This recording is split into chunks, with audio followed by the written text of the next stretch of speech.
बोले भगवान की हे दया मैं आप ही संसार के आधार हो, आप ही करतार हो, हम सबके पालनहार हो। प्रेम से बोल सीताराम भगवान की अन्नपूर ने सदापुर ने शंकर प्राण वल्लभे ज्ञान वैराग्य सिद्धार्थे भिक्षा में ही च पार्वती। प्रेम से बोलनपुर मैया की मनोजवम मारुत तुल्य वेगम जितेन्द्रियम बुद्धिमता परिश्रम वातात्मजम वानरयूथ मुख्यम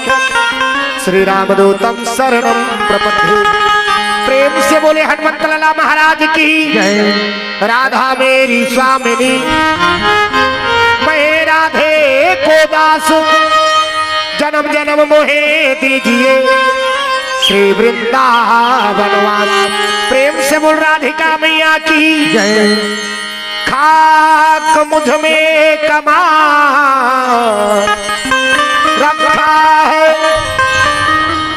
ओ भोले तूने संभाल रखा है मेरे ऐबों पे डाल कर पर्दा मुझे अच्छों में डाल रखा है। मैं तो कब का मिट गया होता तेरी रहमत ने पाल रखा है।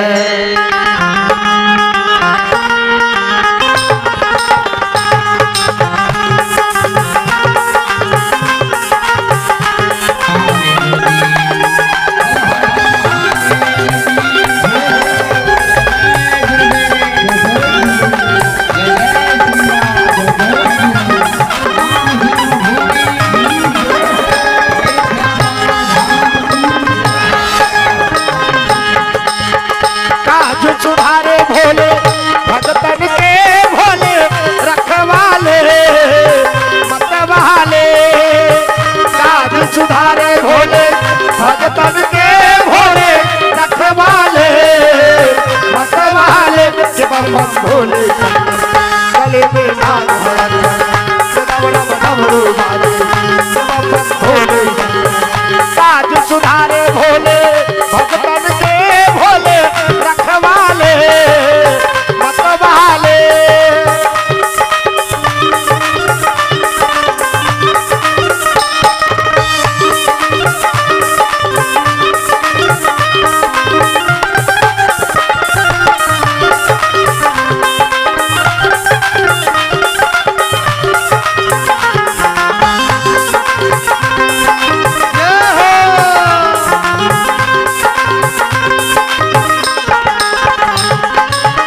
रावण को तूने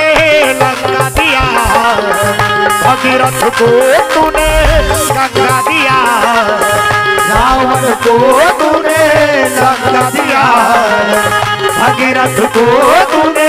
गंगा दिया गंगा को तूने नीर दिया भोले रखवाले मतवाले गंगा को तूने नीर दिया भोले रखवाले मतवाले भोले गले में नाम भोले काज सुधारे भोले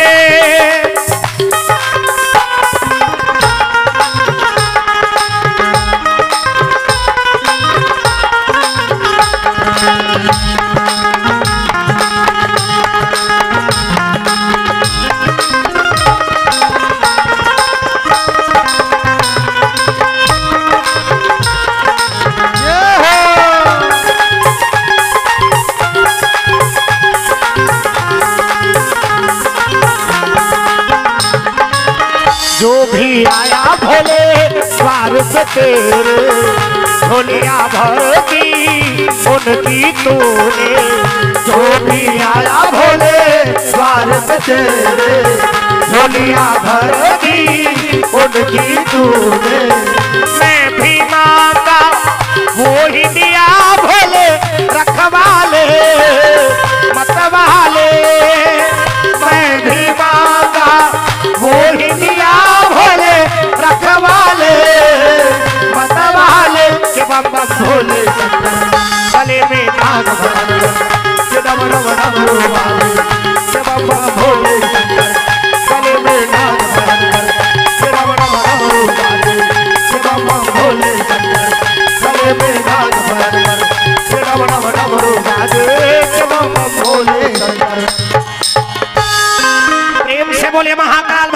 की जय हो, भगवान की जय हो। सबले पहली पावन धरा पावन ग्राम पावन भैया ग्राम बोरित के समस्त जनता जनार्दन करुणामयी वात्सल्य में माताओं बहनों मेरे नौजवान साथियों छोटे छोटे बाल वृंद बुजुर्ग सियान और आप सब तक के ये नान है आवाज लविशाल स्वरूप दे भैया माइक मास्टर भैया और राम कथा से संजो के रखैया जोड़ के रखैया संचालक महोदय आप सबों के श्री चरण में जय गुरुदेव संकीर्तन मानस परिवार फिंगेश्वरी की तरफ से सादर नमन है। आप सब नमन हृदय से स्वीकार करो। आओ कथा आरंभ कर पहली क्या नाम है कथा चालू हो पहली लागे बहुनी हो गए कथा टेंट वाला तरफ से 501 रुपये जोरदार ताली बजा दो सम्मान में। जय हो वे भैया तोरे जय हो वे तोर दान के दे भैया भैया जय हो वे तोर जय हो भैया तोरे जय हो दान के दे भैया भैया जय हो जय हो वे भैया तोरे जय हो वे तोर दान के दे भैया भैया जय हो वे तोर जय हो भैया तोरे जय हो दान के दे भैया भैया जय हो दान के दे भैया भैया जय हो वे तोर दान के दे भैया भैया जय हो वे तोर जय हो वे भैया तोरे जय हो वे तोर दान के दे भैया भैया जय हो वे तोर जय हो भैया तोरे जय हो दान के दे भैया भैया जय हो प्रेम से बोल सीताराम भगवान की दुर्गा मैया की एक बार जोरदार जयकार बोल है सबला हाथ ऊपर करके जोरदार प्रेम से बोल गुरुदेव भगवान की शीतला मैया की रामदेव देवताओं की अपन अपन दाई दादा की अपन अपन घर वाला वो देखे बेटा वाला मन कैसा खुश होते ना हमार जब बुलाते से कहा तो इकर जयकार नहीं हो दे इकर काला जब बुलावे यहां तीन बुढ़ा हां चेपटी धर के उंडा थी तो ये घर वाला जयकार नहीं हो ना तो कदे घर वाला जयकार है ये शरीर एक ठिंगारे अब ये घर के भीतर में ईश्वर जीवा विनाशी ये जीवात्मक जयकार बोले ना वो सबके घर वाला है छोकरा हो छोकरी डोकरा हो डोकरी भगवान सबके घर वाला ना कन्हो नहीं छोड़े प्रेम से बोल गुरुदेव भगवान की तब ओकरे जयकार बोलने हैं हाथ ऊपर करके जोरदार ताली बजा भगवान के भजन हो जाए फिर ओकर बाद कथा प्रसंग में गोता लगाबो ना सबके हाथ में ताली और पानी में भगवान के नाम ओतके हमर मन में आशीर्वाद दई हो और कहीं नहीं करना है ना सब लोग ताली से बजाना है और वो ठच चिपके हेते लौलाना है तब कथा आनंद यानी ताली से बजाओ कन्होल चपक के नहीं बैठना मैं बता दे ताली बजा जोरदार और वो ठच चिपके हेते लौलाना है तब कथा आनंद है तब गोविंदा नाम हरे हरे गोपाला नाम हरे हरे गोविंदा नाम हरे हरे गोपाला नाम हरे हरे गोविंदा नाम हरे हरे गोपाला नाम हरे हरे गोविंदा नाम हरे हरे गोपाला नाम ऐसे हाथ लटको समर्पण भावे ना मेरा मुझ में कुछ नहीं जो लागे सब तोर और तेरा तुझको सब तक क्या लागत है मोर समर्पण भाव से पुकार लगावे वही पुकार सुनते भगवान जे भी पुकार लगा है भगवान उधर तीर में आए अपन आप ला सौंप दे मालिक मोह तोरो और जे अपन आप ला सौंपते तिहिल मिलते भगवान भक्त प्रहलाद वह जरा चीता में बैठ के चीता में आगे बैठी थे बांची लेते गैस सिलेंडर में बैठ के बता कैसे माता सबरी जंगल में चल दी बाघ आ जाती भलवा आ जाती खाक हुआ देती लेकिन अपन आश्रय नहीं छोड़ी सुना भगवान मोर कर जरूर रहेंगे क्या रत्ता देखे पर नहीं छोड़ी आगे आई काली आई आगे आई काली आई ओटा हाथ करा मला मोर ओटा हाथ मन नहीं बुलाओ तू हर घर में आए कहा कथ होगा भगवान सब ला लाना है ना भगवान ला मोर घर राम जरूर आए मोर घर राम जरूर आए आही आही आही आही आही आही आही आही आही आही मोर घर राम जरूर आए मोर घर राम जरूर आए मोर घर राम जरूर आए जरूर प्रेम से बोल सीताराम भगवान की तब भगवान ला पुकार लगावे तब भगवान के पदार्पण होते संत समाज जिनमन तो ताली बजावे नहीं करेगा भगवान के भजन में आओ हाँ बोरित के समस्त बेटी मन के तरफ से भगवान के श्री चरण में 501 रुपए द्रव्य अर्पण हुए हैं भगवान मनोकामना पूर्ण करे अन्न धन लक्ष्मी भंडार आपके घर में रखे प्रेम से बोल दुर्गा मैया की यही मन दुर्गा, यही मन काली है, यही मन रंचंडी देवी ना। प्रेम से बोल राधा कृष्ण भगवान की जय। जय हो बे मैया तोर, जय हो बे तोर, दास पे देवैया मैया जय हो बे तोर, जय हो मैया तोर, जय हो मैं तोर, दान के देवैया मैया जय हो मैं तोर। प्रेम से बोल सीताराम भगवान की जय हो। माता के स्वरूप नहीं मन आओ इकर मन के आशीर्वाद मिल गए तो हम समझ जा काबा दुनिया में सबले बड़े है तब माता पिता ना, वो कल बड़े दुनिया में ओकल हो नहीं है ना। आओ दुनिया के सबले बड़े देवी देवता माता पिता। अब माता पिता के रोज दिन पाँव पर थस ना तो कोई देवता धार्मिक पूजा पाठ करे की जरूरत नहीं है, कथा प्रवचन नहीं सुने की जरूरत। ते रोज दिन माता पिता की सेवा कर जी, वो भगवान खुदे आपको आशीर्वाद दी। एक बेटा आशीर्वाद दुनिया के सबले बड़े देवी देवता माता पिता ना, वो कल बड़े देवी देवता कन हो नहीं। तो आजकल कहाँ पावे वो दई दादा मलाल गा देते थे, माता पिता लाल गा देते। चल जाओ डोकरा डोकरी के हाथ काट काट में मरत रहो अलगा देते। साग बर्तन सादा थे साग बा खावे नहीं है और हेरे तेला कोठना में फेंक देते, फिर वाला साग नहीं देना। और वही हम मर जाते हैं तो नौकर बर बड़ा बनाते, बड़ा पितर पाक में वो सुकुरदुम हो जाता। आज हमार बड़ा ससुर आते हैं ओकर पर बड़ा बना वो कहले जियत ले साग बर्तन सादरी हम मर गए तहां ओकर पर बड़ा बना वो बात है तो नहीं पाते काला जान बेटी। अब उसने बेटा बहुमान वहां नवरात्रि लगा थे तहन चिकनकी बांध के वहां डोंगरगढ़ जाती। चलो बुलावा आया है माता ने बुलाया, उड़ा छपावे उड़न खटोला ओकरे मन के दिन तो ये सब घटना घटा थेगा। दर्शन करे जाते बासा पलट जाते,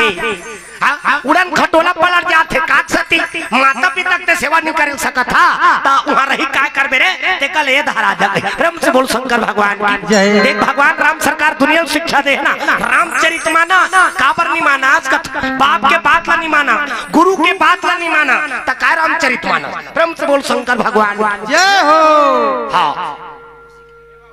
विमल कौशिक और सागर सिंह कौशिक की तरफ से भगवान के श्री चरण में 501 रुपए द्रव्यदान अर्पण हुए हैं। भगवान मनोकामना पूर्ण करे, अन्न धन को लक्ष्मी भंडार आप सबके घर में रखे। प्रेम से बोल सीताराम भगवान की जय हो। रामचरितमानस काबर नहीं माना, आज का बाप के बात ला नहीं माना थे, गुरु के बात ला नहीं माना थे तो का रामचरितमानस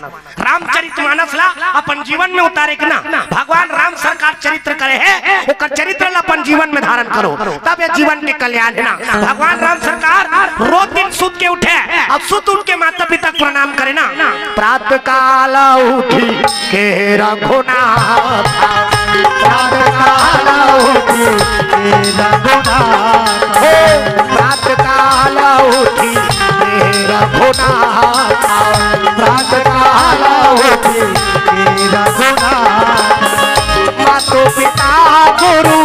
नवहि माथा हो, मातो पिता गुरु नवहि माथा हो। प्रातः काल उठी रघुनाथ, प्रातः काल उठी रघुनाथ। भगवान राम सरकार रोज दिन सुत के उठे और सुत उठ के माता पिता गुरुदेव के पांव परे आजकल कहाँ पावे ये पांव परे पूरा बिगाड़ गएगा। अब कौन मन बिगाड़े है जवान छोकरा मन पहने रहते टाउसा एकदम टाइट एक ठिनंगरी लिंगा बेतनी निकल तहां रेंगत रहते से जानू मानू तोला कष्टुटी हो गए का यार कहीं देख ले वो तो हेलमेल जगत नहीं हैगा कते जगह ले वो भरे ढंग के रेंगेल सकी बोला संकिल में चेक खेल कबे सीना दा रख अब वो कदे कल निहर के पांव पर ही निहर दी देत गए तो वो निहर के पानी परे ना या हमारी करना छूत है हमारी छुक वहां धुक धुकी में टेका थे या माथा दहार नहीं लगती फिर कौन जानी दादा ये पाल लेक जब वो हाथ खिया जाई कथे धुन तरवा चटक जाई कथे ये पाल लेक बे नहीं करे ना कई जिनमन तो एकदम साफ कट कर दे वो हमारी छूत है वो थैली में डाल दे तो आशीर्वाद थैली में मिल ही कहा कथा अब वो फटफटी वाला बोला तो जानपू ना ये पार के फटफटी वाला उतरे ना वो पार के फटफटी वाला उतरे ना वो गोल न छुए ना मारी छुए जे जगह ला पाथे ते जगह ला खजवाए बरोबर कर दे तो वो फटफटी में बैठे तेला खजरी डाटे का वो कल धुरिया जय सीताराम कह देते ते आशीर्वाद लग जाती। आज आदमी ओकर से तीन दुखी है काबर आशीर्वाद नहीं है ना। ब्रह्म से बोल शंकर भगवान जय। माता पिता के आशीर्वाद जेला मिल गए तो हम समझ सब देवी देवता का आशीर्वाद मिल गया ना। ब्रह्म से बोल दुर्गा मैया की जय। तब माता पिता के सम्मान करे सीखो, माता पिता के आदर करे सीख जा। तहां रामचरितमानस सुने की जरूरत नहीं है जी। ते माता पिता क्रोध सेवा का तोला कथा भागवत सुने की जरूरत नहीं पड़ी। प्रेम से बोल गुरुदेव भगवान जय। तो कथा का आयोजन हो है तो सुंदर ताली बजा भगवान के भजन, फिर ओकर बाद कथा प्रसंग में गोता लगा बुना, हाथ ऊपर करके जोरदार झूम जा, मन आनंद हो जाना। सीताराम जप ले अवधपुर की सुहाना, सिया राम सीताराम जप ले अवधपुर की सुहाना, सिया राम हे राजा राम बोल रे वृंदावन के मैना, राधे श्याम राजा राम बोल रे वृंदावन के मैना, राधे श्याम अवधपुर के सुहाना, सिया राम बोल बोल वृंदावन के मैना, राधे श्याम अवधपुर के सुहाना, सिया राम बोल बोल वृंदावन के मैना, राधे श्याम हो सीताराम जप ले अवधपुर के सुहाना, सिया राम सीताराम जप ले अवधपुर के सुहाना, सिया राम बोले लागी ना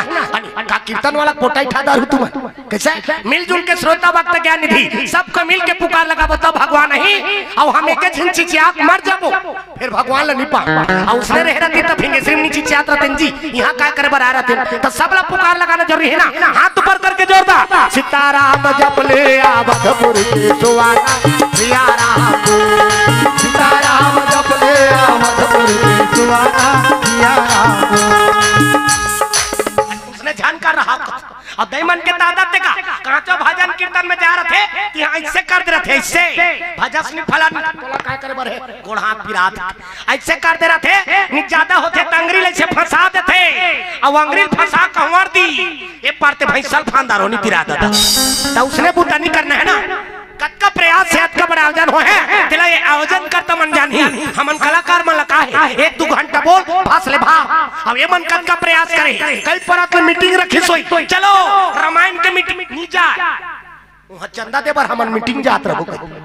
हां वेल कहूं झगड़ा लड़ाई वाला मीटिंग रहन हो वो बैठे बर जगह नहीं धारे वो सियान के बैठे बर जगह नहीं धारे चल ना रे वो करमुड़ी कान के फूटात ले मार दे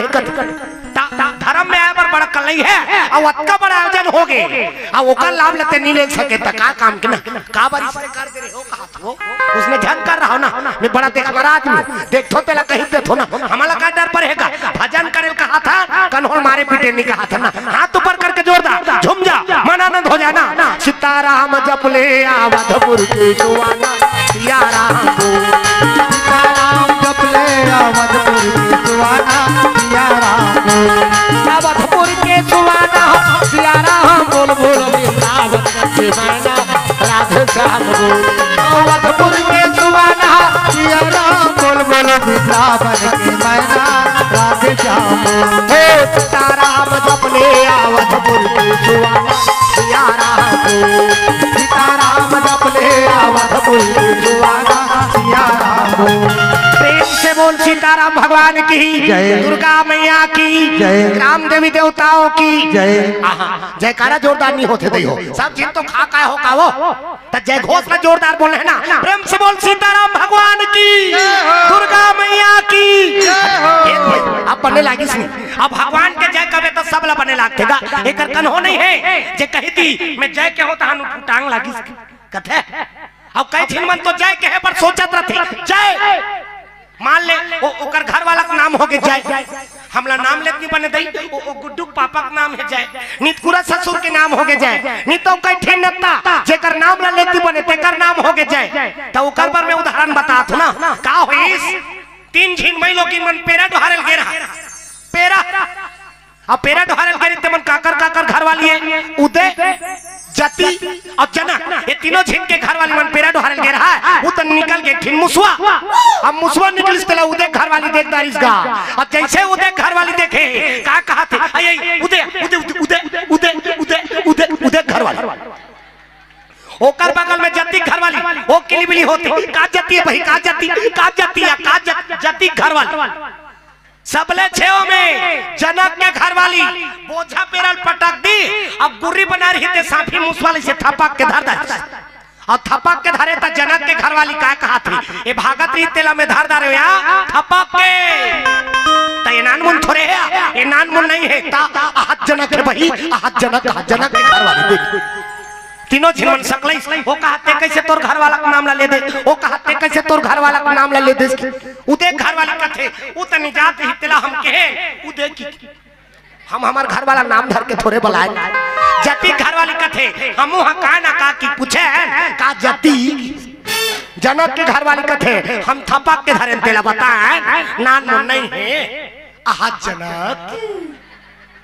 तीनों झील कोई किस्म के दोष नहीं लगी, कोई